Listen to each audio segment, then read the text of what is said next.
What's happening, everyone? My name is Hayden Davidson, and I've been selling on Amazon for around about 4 years now.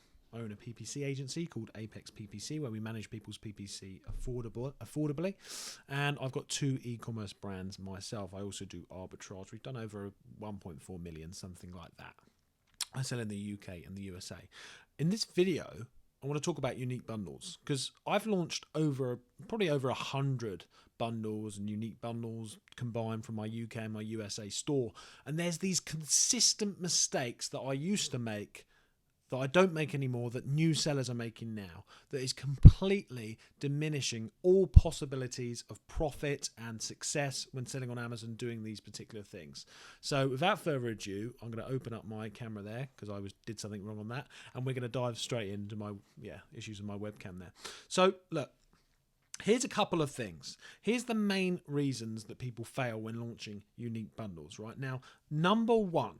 And I just came off a call with someone that was making this mistake, that had no idea they've made this mistake, and they've invested quite heavily into a brand, a unique bundle brand, and I don't think it's going to work.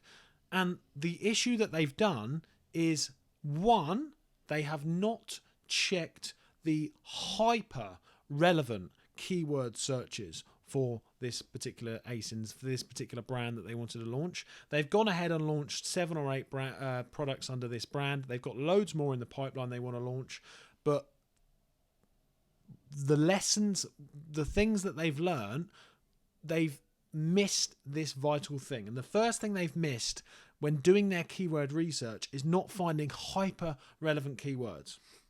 For example, they've launched that they're trying to rank for with their PPC, and they're trying to build. They've built the confidence up to launch their bundles under a generic keyword.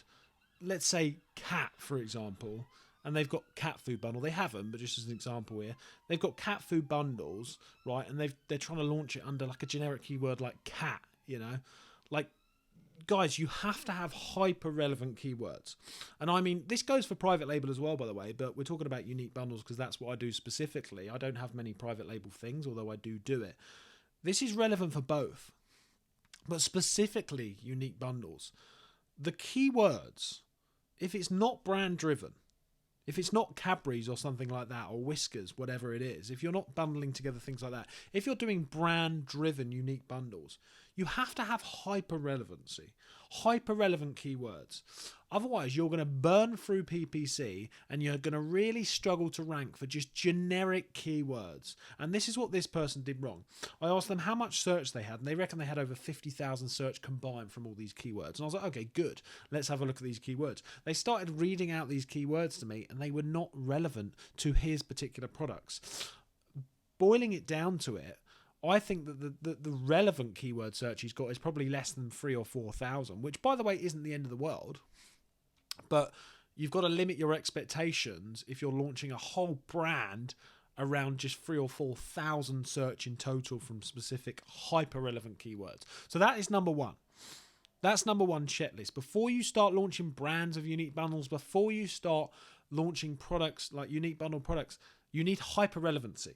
Unless you're doing brand driven bundle option freeze where you're just, you know, multi-packing together things under another brand name at a good price, that's different. If you're keywords, if you're doing keyword driven bundles, you have to have that hyper relevancy. You cannot start launching for generic keywords that are not going to get you anywhere. You're going to burn through PPC and you're going to struggle to rank. The second thing here is that a lot of people that are searching for bundles, a lot of people that are teaching people how to do unique bundles that haven't been doing it for coming up to 3 years, which I've been doing it and got taught by the best people, right?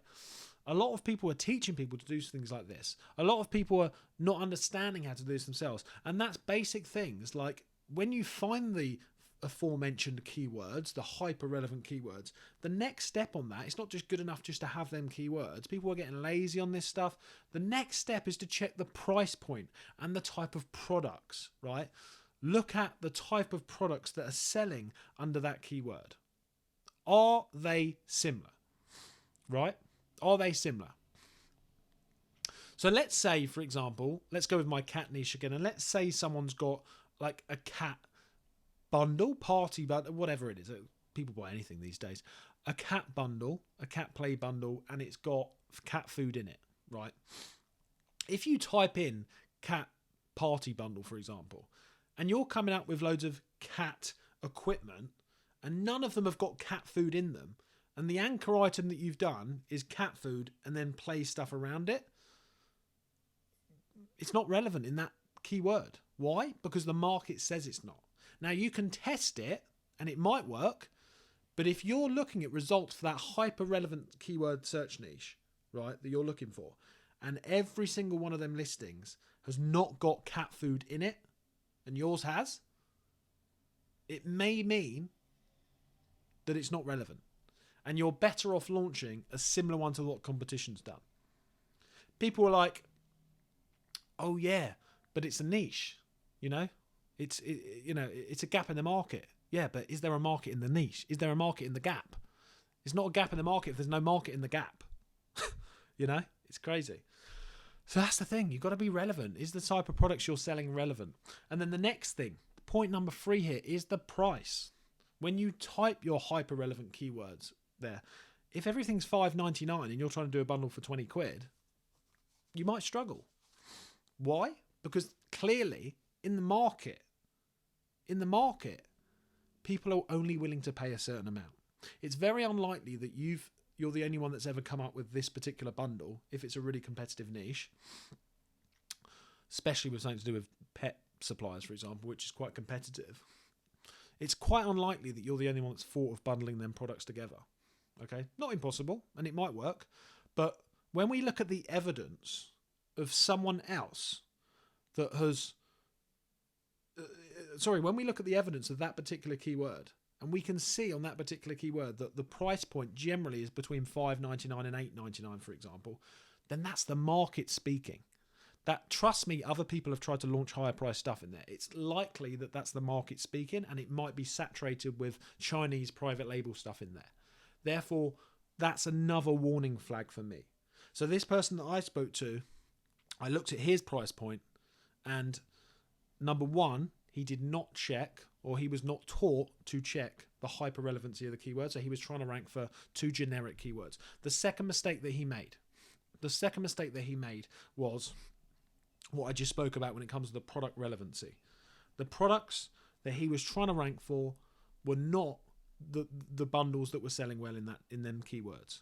I didn't see anything related to what he was selling, right? And he thought he found a gap in the market, but I don't think there's a market in the gap. Okay, now that's the thing. And the third thing was the price point.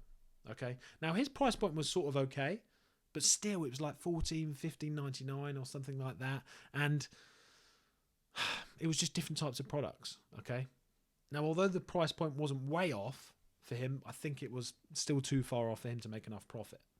So that's the 3 things there, guys. Look, if you want to learn more about bundles, then I do a little bit of one-to-one consulting with select people that are actually willing to put in the work. Or there's the Hive, which is it's sort of a coaching group, if you like. It's not my group. It's Natalie's, who taught me about bundles a few years ago when I started. You can get a 50% off below using in capitals Hayden in the link below. I'll put it all below anyway in the comments, guys. Yeah, that's that. I hope that video's helped. Just be careful. Be careful who you listen to about unique bundles. It's quite a new thing to a lot of people, and there's a lot of people doing it for 3 months and then trying to coach people on it. It goes a lot deeper. It's a lot deeper than just chucking together a few bundles, guys, and just launching them on Amazon. You've got to be careful, okay? I'll see you in the next video. Make sure you subscribe. See you soon.